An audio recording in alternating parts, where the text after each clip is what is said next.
Brado, estamos falando, ouça Brasil, Deus é o único Senhor, amém? Chama Brasil, meus irmãos, é com alegria que nós estamos dando início ao nosso culto de adoração a Deus.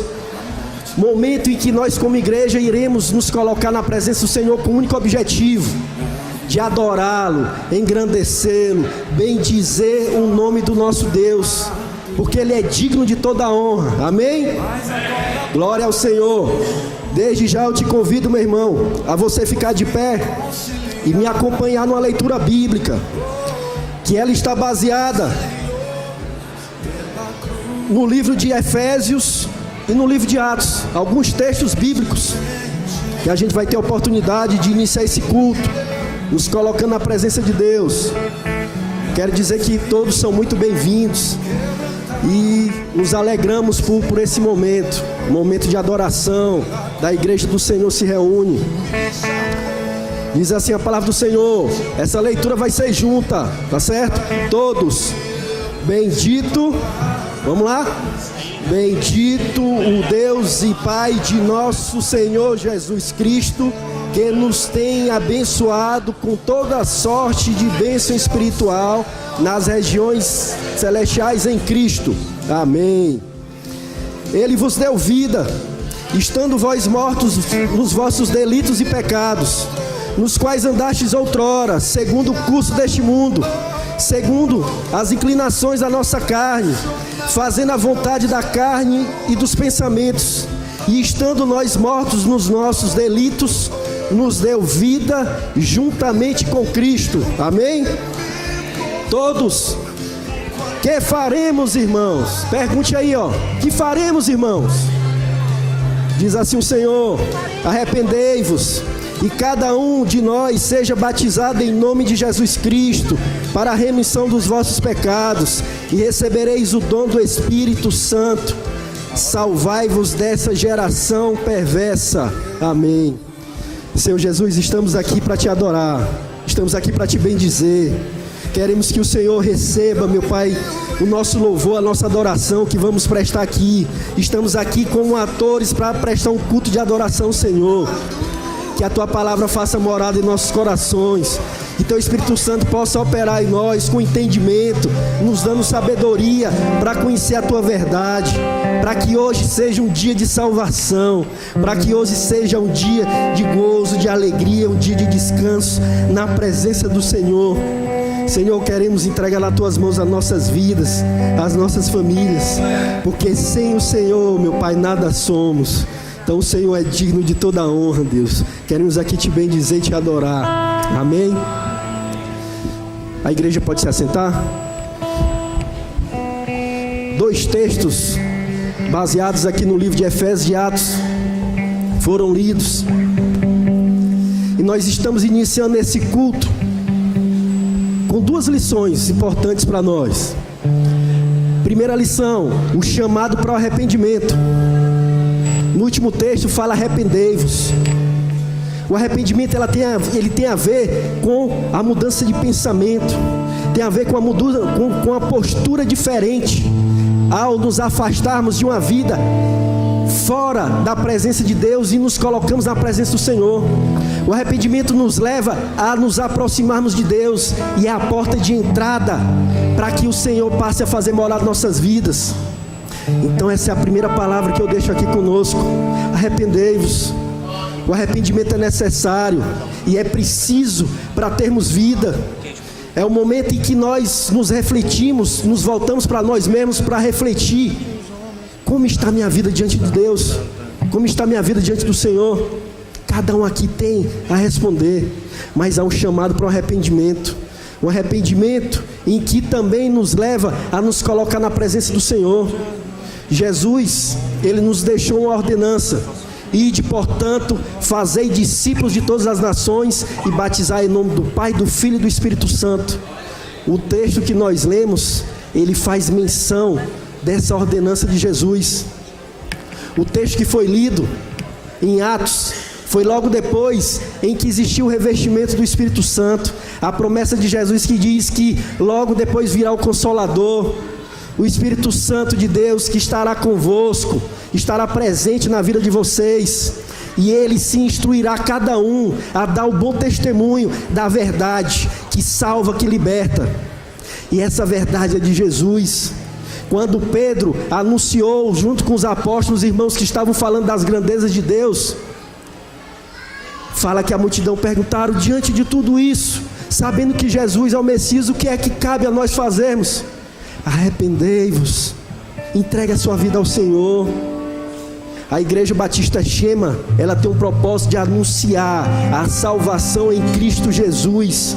E aqui iniciamos esse culto te falando, meu irmão, se hoje o Senhor bater a porta no seu coração, abre essa porta, é tempo oportuno de salvação. O texto de Efésios nos chama a atenção a bendizermos ao Senhor. Bendito Deus e Pai de nosso Senhor Jesus Cristo, o qual já nos deu toda sorte de bênçãos espirituais nas regiões celestes. Ele que nos separou de uma condenação do pecado, e fala que é para Ele que nós devemos nos voltar. É necessário reconhecermos e bendizermos ao Senhor. E é com essa palavra inicial que eu te falo, meu irmão, vamos bendizer o nome de Deus, vamos exaltar o nome do Senhor. A adoração a Deus tem que ser com espírito e em verdade, que possamos estar aqui em espírito e em verdade, adorando ao Deus vivo e único. Amém? Vamos participar desse momento de louvor e adoração a Deus. Aleluia. Você já cumprimentou o seu irmão, agora diga para ele: o amor de Deus não falha. Diga para ele: o amor de Deus não falha. O amor de Deus é contigo, meu irmão. Aleluia. E nada vai te separar do amor de Deus. Aleluia.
Seu amor nos encontrou, o seu amor nos alcançou, aleluia.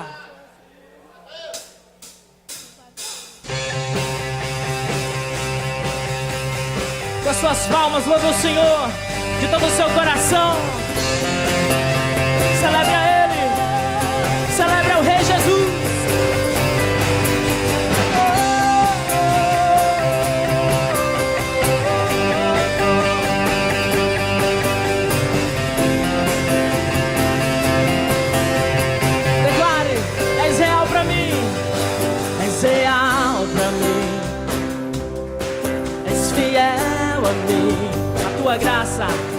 Tua graça alcançou meu coração. És meu Salvador, que me resgatou. Tua graça alcançou meu coração. Pega sua mão pro céu e declare: eu cantarei que te encontrei. Eu bradarei que te encontrei. Eu cantarei que te encontrei.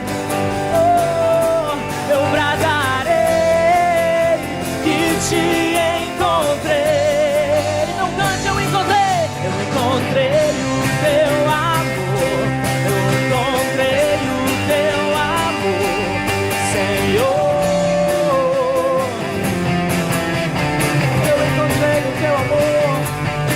Encontrei o teu amor, eu encontrei o teu amor, Senhor. Das suas palmas, sente ao Senhor.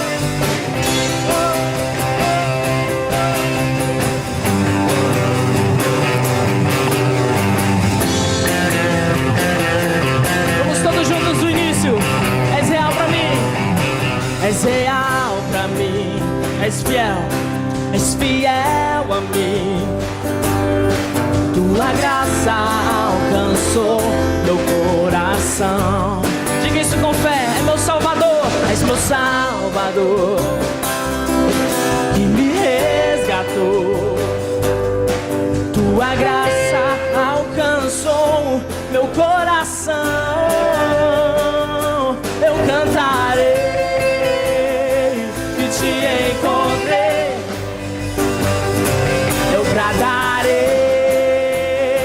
que te encontrei. Eu cantarei que te encontrei. Oh, eu bradarei que te encontrei. Eu encontrei o teu amor. Eu encontrei o teu amor, Senhor. Declare com fé: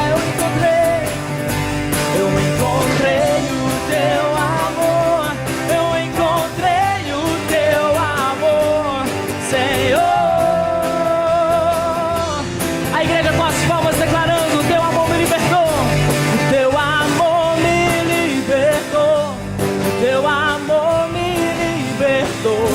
Eu encontrei o teu amor. O teu amor me libertou. A igreja: o teu amor me libertou. O teu amor. Eu encontrei o teu amor. O teu amor me... Mais uma vez: o teu amor me libertou.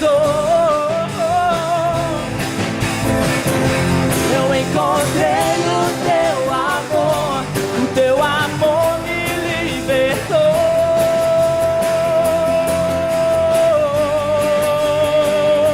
Eu posso pular com Jesus. Pula, igreja, na presença do Senhor.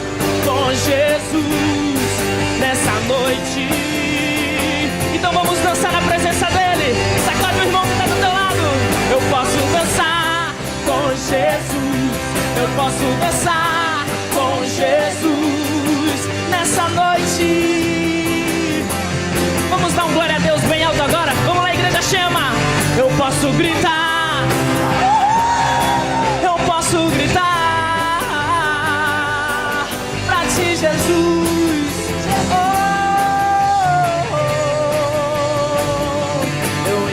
encontrei o teu amor, eu encontrei o teu amor, Senhor.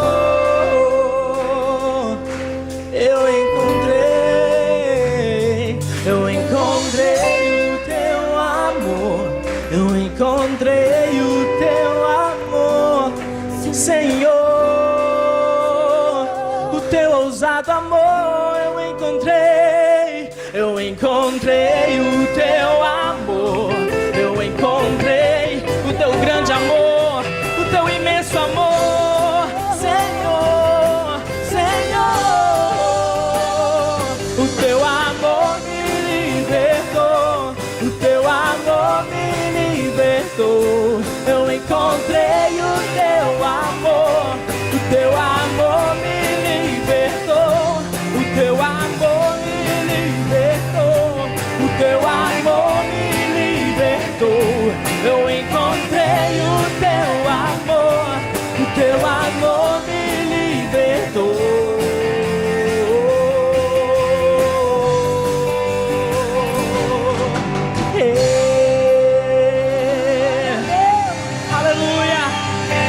Iniciar a propriamente dita mensagem sobre a cura dos 10 leprosos. É interessante que esse videozinho que passou aqui em 4 minutos, ele já fala todo o texto bíblico. O ensino é muito mais fácil de ser entendido quando projetado, quando motivado. Por isso, nós passamos um vídeo tão claro que até as crianças podem compreender esse texto de Lucas 17, de 11 a 19. Esse texto é brilhante, porque não se fala de uma parábola, ele fala de um fato que ocorreu.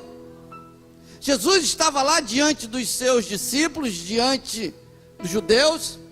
É interessante que o texto e o contexto de Lucas 11 fala que todos os judeus, eles, quando queriam e desejavam ir para Jerusalém, estando na Galileia, eles davam a volta, mas Jesus resolveu passar por Samaria. Não era comum isso acontecer, mas Jesus fez. É interessante que Jesus, quando ele entrou em Samaria, ele foi expulso de Samaria. Os samaritanos não quiseram ouvir a mensagem de Jesus, e os judeus eram inimigos dos samaritanos, porque os samaritanos, segundo a história, eram um povo miscigenado, era aquele povo que não era considerado pelos judeus. Aí judeus não gostavam de samaritano, e samaritano não gostava de judeu. E Jesus, por sua vez, ele resolveu passar por ali. É como se fosse hoje a faixa de Gaza, Israel. E ali estava Jesus, passando Jesus por ali, e nós verificamos o texto que Jesus se deparou com alguns homens num povoado, e diga-se de passagem, que desde o Antigo Testamento, uma doença que era muito profunda naquela época, era a hanseníase, a lepra que nós conhecemos. E naquela época, a lepra não tinha cura. No livro de Levítico, Moisés, dirigido por Deus, deu as determinações daquele que estava com lepra. Ele deveria ser isolado, ele deveria ter as roupas rasgadas, ele não poderia pentear o cabelo, e ele era colocado num local chamado Vale dos Leprosos. E na época de Jesus isso já acontecia. O sacerdote verificava se ele tinha lepra, e tendo lepra, de fato e de direito, ele era tirado da família, ele era tirado da sociedade e ficava num local distante chamado Vale dos Leprosos. E os familiares deveriam levar o alimento. Quem viu aquele filme Ben-Hur da minha época notava que ali tinha um Vale dos Leprosos, e que os parentes levavam lá, voltavam na hora da refeição, e as pessoas ficavam sobrevivendo lá até a morte. E se eles tivessem que sair daquele Vale dos Leprosos, na rua, ao se aproximar qualquer uma pessoa, eles tinham que gritar: impuro, impuro. Ou seja, eram homens e mulheres sem família, homens e mulheres longe da sociedade, homens e mulheres que não tinham tratamento, não tinham remédio, e ali permaneciam até que a morte viesse a ceifá-los. ou então, segundo a lei de Moisés, ao passo que poderia um milagre acontecer, eles eram apresentados para o sacerdote verificava, se aquela ferida tivesse cicatrizado, ele ficava 7 dias distante, em incubação, para depois voltar para casa, depois de mais 7 dias, e o sacerdote ainda dizia que ele tinha que oferecer alguns animais, para que voltasse novamente a família. É nesse contexto que está Jesus se aproximando de um povoado. Os leprosos olham para Jesus e gritam para Jesus, todos eles: tenha misericórdia de nós, nos ajude. E Jesus, movido de íntima compaixão, olha para eles e tem a compaixão tremenda. Segundo o texto bíblico, Jesus olha para eles e diz: vai, mostra-se ao sacerdote. E eles foram, segundo o texto bíblico, no momento que eles estavam indo para lá, eles notaram que foram curados, ficaram felizes, demasiadamente felizes. E segundo o texto bíblico, somente um voltou, e esse voltou, se ajoelhou diante de Jesus, se prostrou, adorou, e Jesus olha para aquele jovem curado e falou: ué, não curei 10, onde estão os outros 9? E ele ainda acrescenta: você que veio, mas é um estrangeiro, é um samaritano, é um desconsiderado. E Jesus olha para aquele homem e diz: não somente você está curado, mas você está salvo também. Amém? Que texto brilhante, que texto maravilhoso da palavra de Deus. É muito simples de entender a palavra de Deus. Você não precisa estudar tanto para tirar grandes lições desse texto. A primeira lição que a gente pode extrair desse texto é a chamada inclusão. No verso 11 e no verso 12 desse capítulo de número 17, você vai ver como Jesus age. Na minha Bíblia diz assim: Jesus, ao entrar no povoado, dirigiu-se para próximo daqueles homens leprosos. A primeira grande lição é a chamada incorporação, a inserção, a integração, o envolvimento. Saibam vocês que no país em que vivemos, nós temos mais de 45 milhões de pessoas com alguma deficiência, sabiam? Em cada 10 habitantes do nosso país, 2 de cada 10, 2,5, mas vou colocar 2 pessoas têm algum problema, alguma deficiência, algum distúrbio. E nesta noite, como primeira lição desse contexto, a gente vê a postura de Jesus, a gente nota a postura de Jesus inclusiva, aquela postura de inserção, aquela postura de envolvimento. Enquanto os discípulos, enquanto os judeus queriam dar a volta, Jesus falou: não, eu vou incluir, eu vou passar, eu vou ultrapassar, eu vou conhecer. Eu estarei perto de um povoado, e certamente Jesus sabia que ali tinham homens que tinham lepra, uma doença que naquela época, desde já era uma doença que sacramentava a pessoa para a morte. A primeira lição que a gente tira aqui é a inclusão. Nós estamos numa época, meu querido, em que se prega muito. E eu digo que as nossas igrejas, nós os evangélicos, precisamos juntar, ajustar. É bem verdade que nós estamos aqui hoje nesse templo, é provisório. Em breve nós teremos o nosso templo permanente, amém? Mas, meu querido, nós temos que dar condições para aquelas pessoas que têm alguma questão, alguma dificuldade. Hoje nós estamos num mundo em que não se valoriza pessoas com deficiência.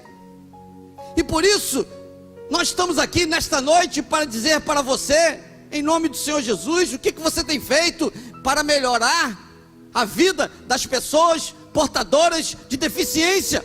O que você tem feito, meu querido?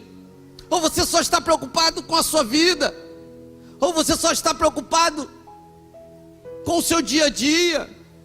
Alguns anos atrás a nossa igreja tinha libras no culto. Nós tínhamos uma equipe de pessoas que eram surdas. Era um culto maravilhoso. E eu fiquei a pensar, por que isso acabou? Ah, pastor, porque eles foram para outro estado. Mas, meu querido, vocês sabiam que nós temos muitos cegos aqui, muitos surdos, muitas pessoas com deficiência, e nós, como servos do Senhor, precisamos juntar, agrupar. Amém? Jesus fez isso. Jesus fez um evangelho de inclusão. Você tem se preocupado com as pessoas que têm algum tipo de deficiência? Eu estava conversando com uma amiga minha, da minha igreja em Nova Iguaçu, e a menina dela tem síndrome de Down. Irmãos, o que Deus tem feito na vida dessa minha amiga? A menina dela com 12 anos, com síndrome de Down, na escola, de repente ela está com o vestidinho dela, tira o vestidinho dela, fica de calcinha, e meu querido, ela sofre. As pessoas ficam julgando, dizendo que ela não cuida da filha dela. As pessoas não têm um carinho. As pessoas não estão incluindo. As pessoas estão excluindo, porque não se colocam no lugar de uma pessoa que passa por essa dificuldade. Muitas das vezes você não sabe a dificuldade que o outro tem passado, quer seja de locomoção. Nós temos um irmão aqui na igreja, quando o culto é lá no outro lado da rua, ele vai andando, mancando daqui para lá, e muitos de nós temos tudo e não valorizamos, e não ajudamos, e não aliviamos. O evangelho do Senhor Jesus é um evangelho de inclusão. Jesus olha para os leprosos, e não somente olha, mas em segundo lugar, é o evangelho de compaixão. É de inclusão e é de compaixão. O texto bíblico, nos versículos seguintes, eles são claros quando Jesus, ao vê-los, Jesus tem piedade, verso 13,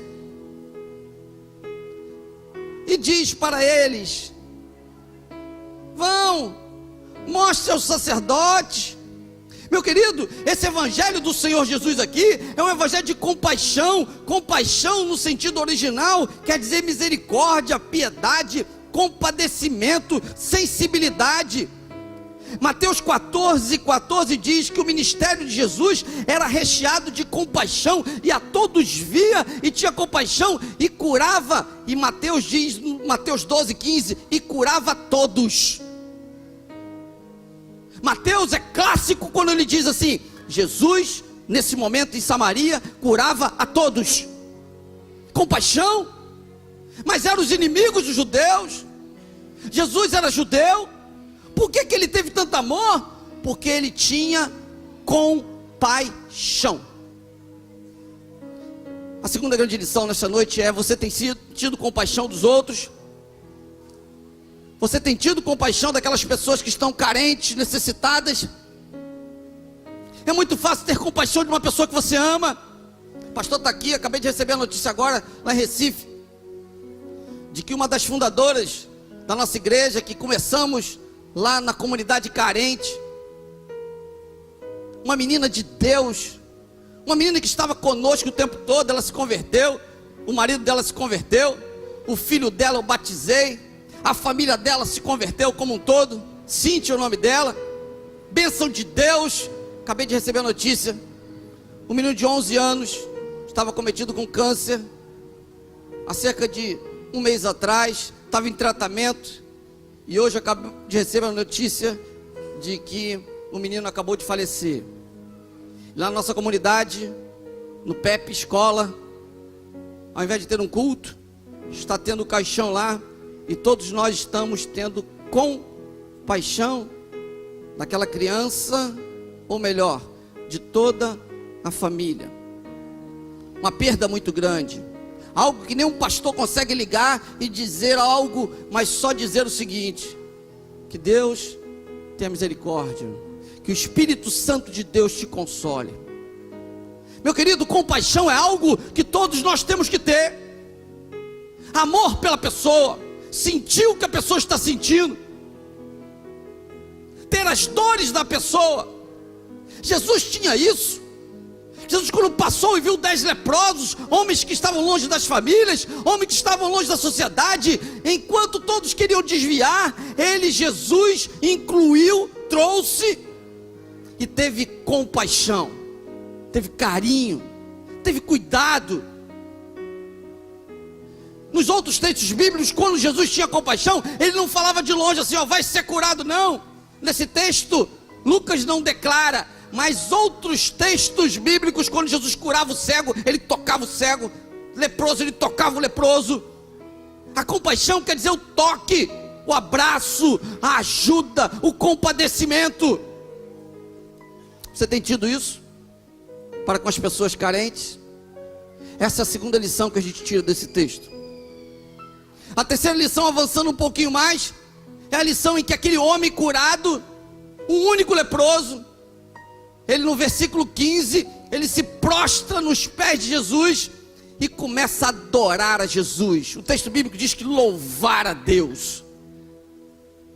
A terceira grande lição é a adoração desse homem.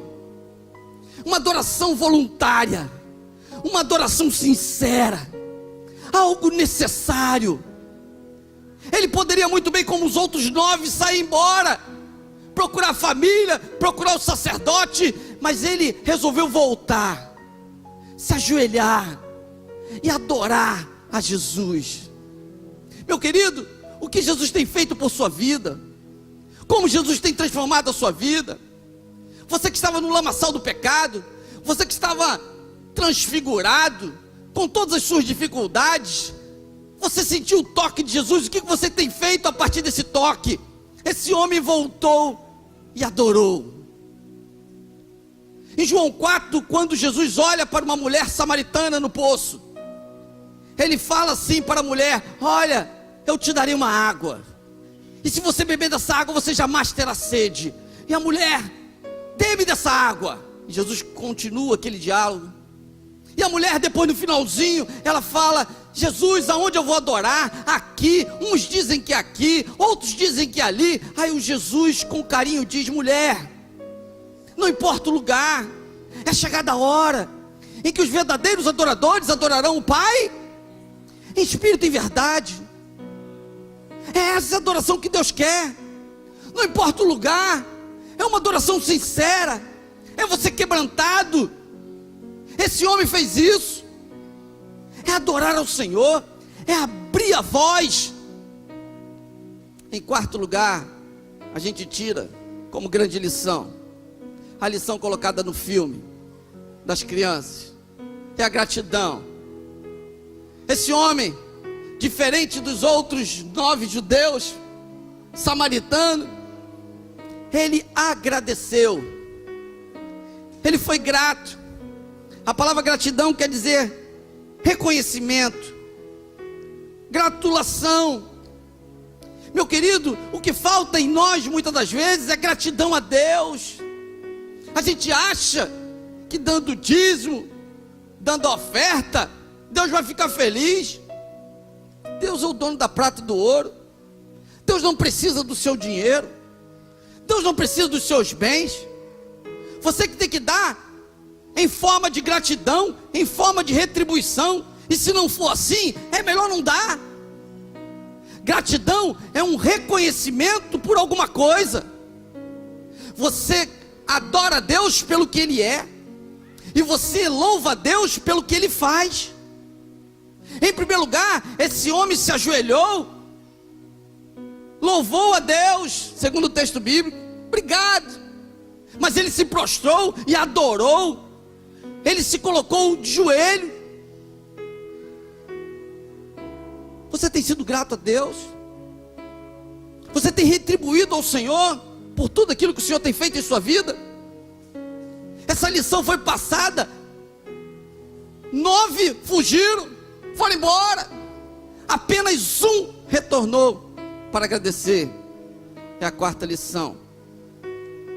A quinta lição, para que a gente possa destacar, é a percepção de Jesus. É muito interessante esse texto. Às vezes a gente não entende, mas Jesus entende tudo. Jesus sabe tudo. O Salmo 139 diz: Senhor, tu me sondas, me conheces, sabe o meu assentar, o meu deitar, o meu levantar, conhece todas as coisas, o Senhor sabe de tudo. Meu querido, a percepção de Jesus aqui é algo tremendo, é algo fantástico. A cena é todos ali reunidos em Samaria, no povoado. Jesus acaba de determinar a cura dos 10. Jesus continua o trajeto. Eu imagino que o camarada vem correndo de volta, se ajoelha, se prostra, e Jesus olha aquele homem e fala assim: ué, não foram os 10? Eu curei 10, porque somente um voltou, e esse que voltou ainda era estrangeiro. A percepção de Jesus, Jesus estava ali, avaliando tudo, verificando tudo, analisando tudo. Às vezes a gente não entende, a gente acha que Deus é um velho lá de cima, como a Xuxa fala, é um velho lá de cima. Meu querido, Deus conhece todas as coisas, Ele sabe de tudo. Quantos cabelos na sua cabeça você tem? É claro que tem uns careca que fica mais fácil. Se alguma folha cai, Ele sabe, autoriza. Os grãos de areia do mar, Ele sabe tudo. As constelações, tudo. Ele conhece. Ele sabe dentro de você aquilo que você não te conhece. Ele sabe se você tem pedra no rim ou não tem. Ele sabe se você só toma Coca-Cola ou toma suco. Ele sabe. Ele sabe que à noite você vai lá escondido tomar sorvete na geladeira para que ninguém veja. Deus sabe de tudo, Deus conhece tudo. A percepção de Jesus é algo profundo, e Ele analisa. Outro texto bíblico é aquele da viúva, em que todos estavam levando no momento dízimos e ofertas. Eu jamais ia imaginar que um líder religioso ia ficar olhando para o gasofilácio, mas Jesus estava olhando, percebendo, olhando, muitos entregando, muitos elevada a quantia. Aí Jesus olha para os discípulos e fala assim: olha, eu percebi que de todos que deram aqui, quem deu mais foi aquela viúva.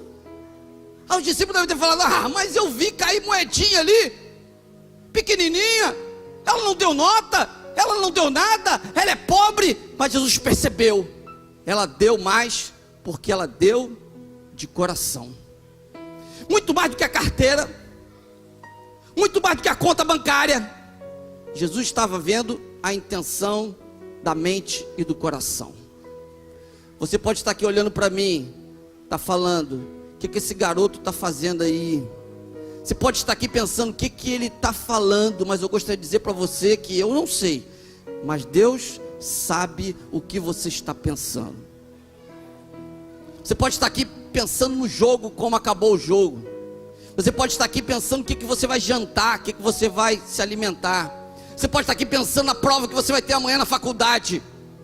Você pode estar aqui pensando como é que você vai voltar, qual o local que você vai sentar no chemão, se é na janela ou se é no corredor. Mas Deus sabe a intenção do seu coração. Ele conhece, Ele sonda, Ele percebe, Ele sabe se você está triste, se você está alegre. Se eu não falasse o que eu estava passando aqui, você jamais ia imaginar que o pastor estava enlutado, porque você não consegue ver de dentro para fora, mas Deus tudo vê. Deus sabe aquilo que a gente passa e aquilo que Ele deixa passar.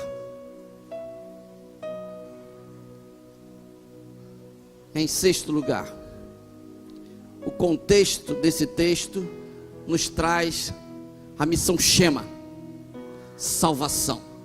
É interessante que quando um volta, um único volta, é percebido pelo próprio Jesus, e ele diz: só voltou você, o único estrangeiro. Ele poderia muito bem: vai embora, samaritano, praga.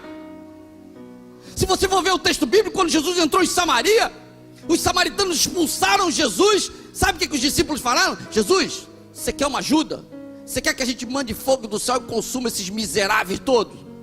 Aí Jesus falou: não, rapaz, eu não vim aqui para matar, eu vim aqui para salvar. E esse jovem que voltou, ele não somente foi curado, ele recebeu a salvação. O maior presente de Jesus, meu querido, olhe para mim, é a salvação.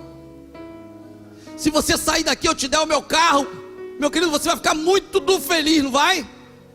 Na hora de pagar o IPVA, tu vai sofrer, meu irmão. Vai chorar que nem eu. Só paguei agora semana passada. Juntei as moedinhas todas. Que coisa difícil, né? O Brasil cheio de imposto, meu irmão. Mas paguei. Preguei aqui que tinha que ser tudo certinho da lei. Aí Deus falou: você está atrasado no IPVA, seu miserável, paga lá. Aí juntei os cofrinhos da Milena, do Bruno e paguei, amém? Você vai ficar muito feliz. Mas eu gostaria de dizer para você que o carro vai se acabar. E na hora de encher o tanque, você também vai ficar muito preocupado, porque ele faz 5 litros, meu irmão, o bicho bebe igual um membro da igreja aqui. Não vou falar o nome dele não, tá?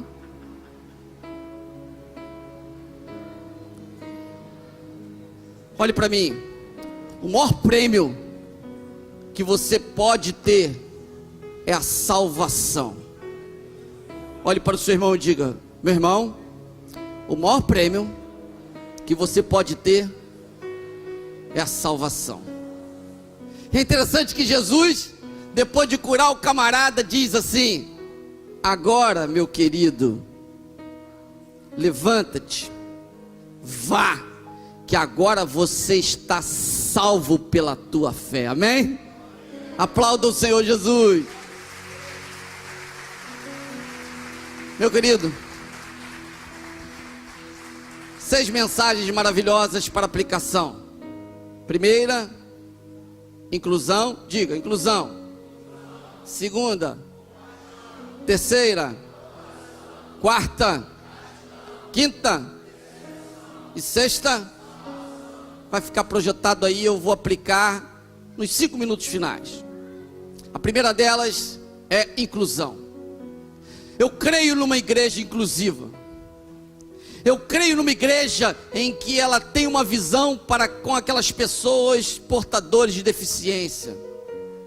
Nós temos que ter um carinho especial. Olhe para mim, meu querido. Ele não quer sua dó, que você tenha dó delas. O portador de deficiência não quer que você tenha pena deles. E você não pode ter pena deles. Você tem que ter uma atitude de inclusão, dar condições para que ele possa ser abençoado, plenas condições como você tem.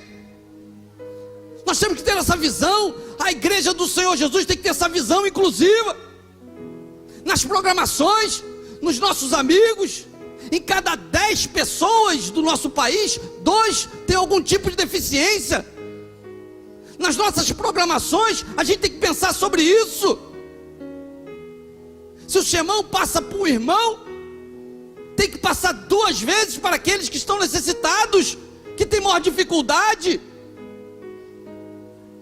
Meu querido, a inclusão é uma necessidade básica do Evangelho.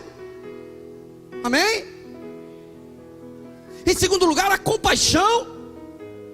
Você não vai ter compaixão tão somente dos portadores de deficiência, você vai ter uma inclusão. A compaixão é para aqueles necessitados, abandonados, enfermos. O deficiente muitas das vezes não está enfermo, mas tem tanta gente que precisa da nossa compaixão, da nossa ajuda, do nosso auxílio. Tantas pessoas estão carentes nos hospitais, nos presídios. Em breve nós vamos ter um curso de capelania aqui na nossa igreja, amém? Irmãos, um dos melhores cursos nós vamos fazer aqui para capacitar pessoas, para que possam ir para os hospitais, para os quartéis, tendo compaixão das pessoas que estão necessitadas. A igreja do Senhor Jesus tem que parar de olhar para o seu umbigo e olhar para fora. Igreja, são chamados para fora. A Bíblia diz que as portas do inferno não prevalecerão contra a igreja do Senhor Jesus. Nós temos que ter compaixão, entregar sopa, entregar abraços, aumentar a quantidade de leitos na comunidade terapêutica Chema. Essa semana eu tive ligações, irmãos de muitos pais chorando, pelo amor de Deus. Teve um pai que falou: pastor, pelo amor de Deus, o meu filho tem 16 anos, e eu fico atado porque nós não podemos colocar menor de 18 anos na nossa casa. E o que eu tenho feito? Eu tenho me cobrado. Aí muitos falam: mas o problema não é nosso. O problema é nosso sim, é compaixão. Eu não posso dormir na minha casa tranquilo, vendo uma mãe tendo um filho destruído. Hoje na escola bíblica dominical, estávamos lá, o Marcelo falou: pastor, teve um menino que perdeu o pai, e ninguém queria ser o pai do menino. Foi ou não foi, Marcelo? Os traficantes pegaram o menino, estão aliciando o menino, dando tóxico para o menino, estão lá tratando o menino. Daqui a pouco ele está armado. E a igreja? Com a compaixão nossa, o que a gente tem feito? Jesus tinha compaixão. Jesus não podia ver algum necessitado, um carente, um enfermo, ele incluía, e depois ele se compadecia, ele tinha misericórdia. Em terceiro lugar, adoração e gratidão são dois pilares de uma verdadeira igreja, do servo de Deus. Nós temos que adorar ao Senhor. Tem crente que adora aqui ao Senhor, na segunda-feira está lá rebolando, está lá fazendo as coisas do mundo. Não é possível. Adorar o Senhor, agradeça a Deus, invista no Senhor. E quinto e sexto lugar, tenha percepção de Jesus, seja inteligente, seja capaz de perceber. A palavra de Deus diz que a gente tem que ser como pombas, prudentes, mas bem como precisamos saber como agir com sabedoria. Você tem sido prudente? Você tem investido no Senhor? Você tem percebido aquilo que é de Deus e que não é de Deus? E por último, salvação. Você não pode estar vivendo um cristianismo sem ter a convicção de que Jesus morreu por você para te salvar. Você não pode estar aqui por acaso. Você tem que estar convicto de que a salvação, em primeiro lugar, é para você, para depois chegar para toda a sua família. Eu só não estou triste hoje, demasiadamente, porque o menino que faleceu hoje, eu tive o privilégio de acompanhá-lo no PEP, lá de Recife, desde pequenininho, aprendendo a palavra de Deus. Um menino que foi batizado por mim, um menino que confessou publicamente no batistério: pastor, quando eu morrer, eu estarei com Jesus. E hoje Gabriel, nome de um anjo, está com Jesus, porque a prioridade do menino de 11 anos foi a salvação. 11 anos. Eu gostaria de dizer para você que nós não sabemos quantos anos nós vamos viver, mas os anos que estamos vivendo, nós temos que viver para Jesus, tendo convicção de que ao ser chamado, nós estaremos com Ele, vivendo eternamente. A palavra de Deus diz, lá em Romanos 1,16: porque não me envergonho do Evangelho de Cristo, que é o poder de Deus para a salvação de todo aquele que crê. A saber, se com tua boca confessares e com o coração creres, serás salvo. Salvação é algo gratuito para todos nós. Por isso, nós vamos lançar um desafio para você, em nome de Jesus. Meu querido, seja um crente que vem incluir, tenha compaixão, adore ao Senhor, seja grato a Deus, tenha percepção de Deus, e sabendo que Deus tem a percepção de você. Em nome de Jesus, confesse seus pecados ao Senhor e seja salvo, em nome de Jesus. Amém? Feche